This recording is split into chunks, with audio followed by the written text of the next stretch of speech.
So, folks,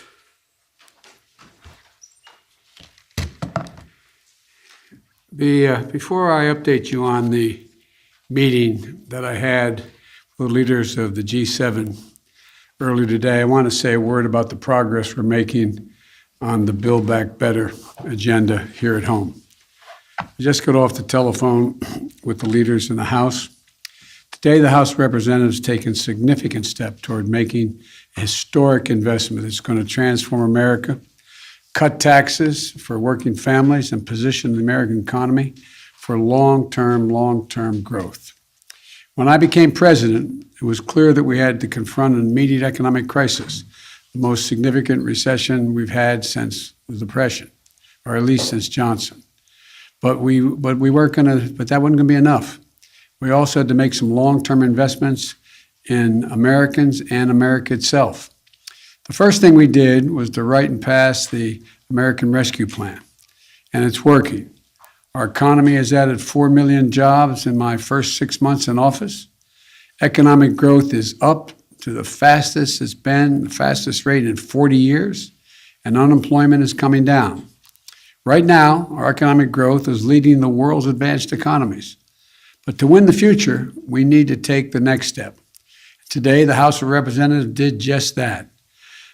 Today's vote in the House allowed them to consider my Build Back Better agenda, a broad framework to make housing more affordable, bring down the cost of prescription drugs by giving Medicare the power to negotiate lower prices for drugs, make elder care more affordable, provide 2 years of free universal high-quality pre-K, and 2 years of free community college, provide clean energy tax credits, continue to give the middle-class families the well-deserved tax cut for daycare and health care that they deserve, allowing a lot of women to get back to work primarily, and provide significant monthly tax cuts for working families with children through the child care tax credit. These investments are going to lower out-of-pocket expenses for families and not just give them a little more breathing room. In addition, we're going to make long overdue, much needed investments in basic, hard infrastructure of this nation.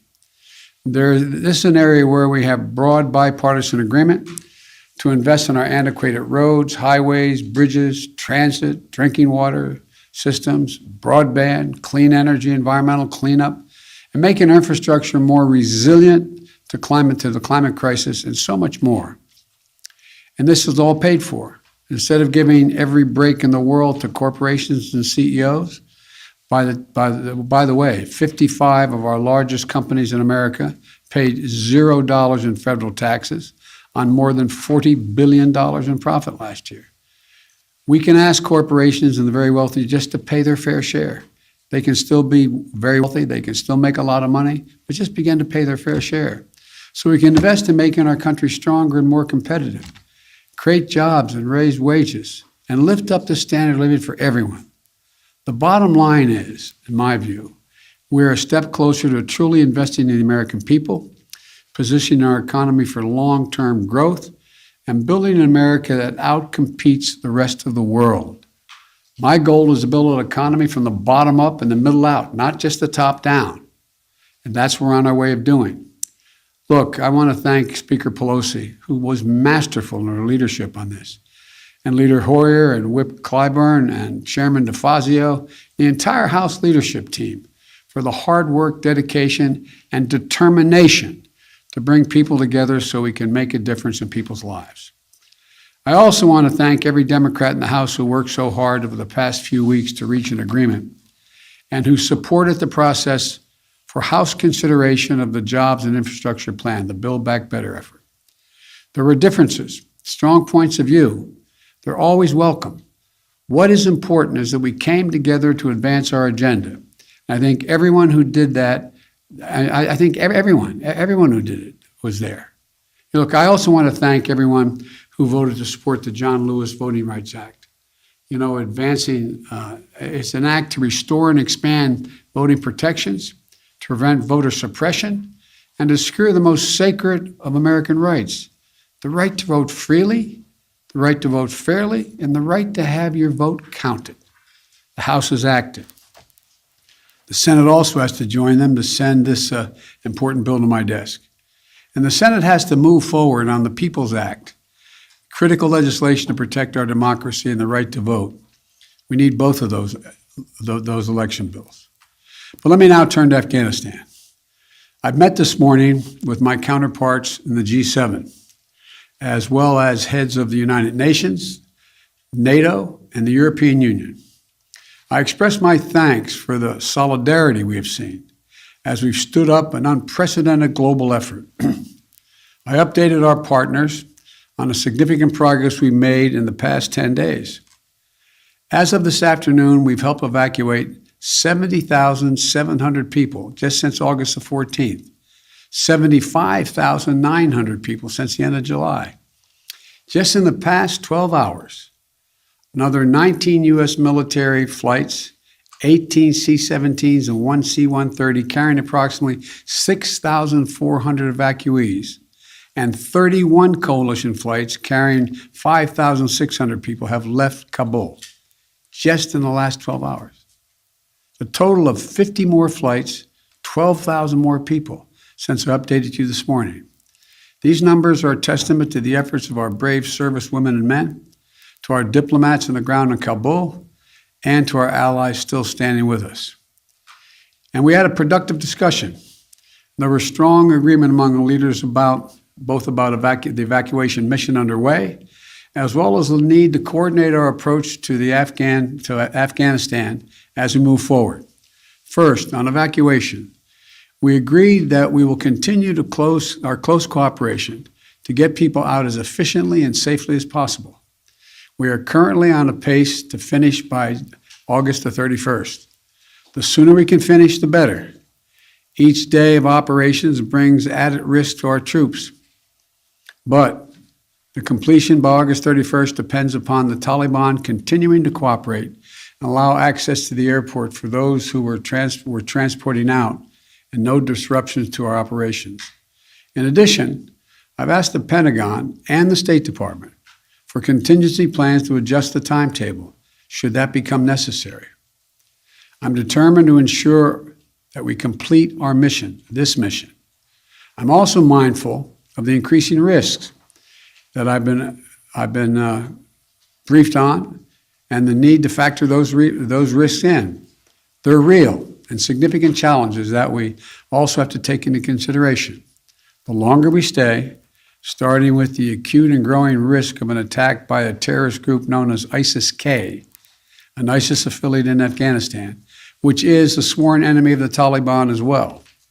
Every day we're on the ground is another day we know that ISIS-K is seeking to target the airport and attack both U.S. and allied forces and innocent civilians.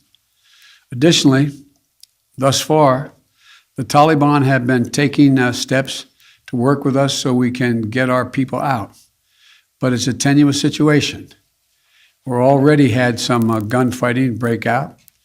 We run a serious risk of it breaking down as time goes on. Second, the G7 leaders and the leaders of the EU, NATO, and the UN all agreed that we will stand united in our approach to the Taliban. We agreed the legitimacy of any future government depends on the approach it now takes to uphold international obligations, including to prevent Afghanistan from being used as a base for terrorism. And we agreed that none of us are going to take the Taliban's word for it. We'll judge them by their actions, and we'll stay in close coordination on any steps that we take moving forward in response to the Taliban's behavior. At the same time, we renewed our humanitarian commitment to the Afghan people and supported a proposal by the Secretary General Guterres of the United Nations-led international response with unfettered humanitarian access in Afghanistan. Third, we talked about our mutual obligation to support refugees and evacuees currently fleeing Afghanistan. The United States will be a leader in these efforts, and we'll look to the international community and to our partners to do the same. We're already seeing our allies' commitment. They're bringing to their countries the Afghans who served alongside their forces as translators or in their embassies, just as we're bringing to the United States those Afghans who worked alongside our forces and diplomats. We're continuing that effort. We're conducting thorough security screening in the intermediate stops they're making for anyone who is not a U.S. citizen or a lawful permanent resident of the United States. Anyone arriving in the United States will have undergone a background check. And we must all work together to resettle thousands of Afghans who ultimately qualify for refugee status. The United States will do our part, and we are already working closely with refugee organizations to rebuild a system that was purposely destroyed by my predecessor. Finally, we agreed to stay vigilant against terrorist threats that have metastasized around the world. We went to Afghanistan with our allies in 2001 for clear reasons. One, to get the people who attacked us on 9/11 and to get Osama bin Laden, and to make sure that Afghanistan was not used again as a base from which to attack the United States or our allies. We achieved that objective. We delivered justice to bin Laden more than a decade ago. But the current environment looks very different than it did in 2001, and we have to meet the challenges we face today. We run effective counterterrorism operations around the world, where we know terrorism is more of a threat than it is today in Afghanistan, without any permanent military presence on the ground. And we can and will do the same thing in Afghanistan with our over-the-horizon counterterrorism capability. Cooperation with our closest partners on our enduring counterterrorism mission will continue to be an essential piece of our strategy. In short, we all of us agreed today that we're going to stand shoulder to shoulder with our closest partners to meet the current challenges we face in Afghanistan, just as we have for the past 20 years. We're acting in consultation and cooperation with our closest friends and fellow democracies. And I want to again thank all of our allies and partners around the world who have rallied in support of our shared mission. We ended the conversation today by a clear statement on all of our parts. We are going to stay united, locked at the hip in terms of what we have to do. We'll get that done. And tomorrow, I've asked Secretary Blinken to give you an update and a detailed report on exactly how many Americans are still in Afghanistan, how many have gone out, and what our projection is. So thank you again. May God bless you, and may God protect our diplomats and all those in harm's way. Thank you. Mr. President, can you guarantee every American will be out before the troops leave? Sanctions, Can you Mr. President, guarantee? did sanctions come up at all in the G7 meeting?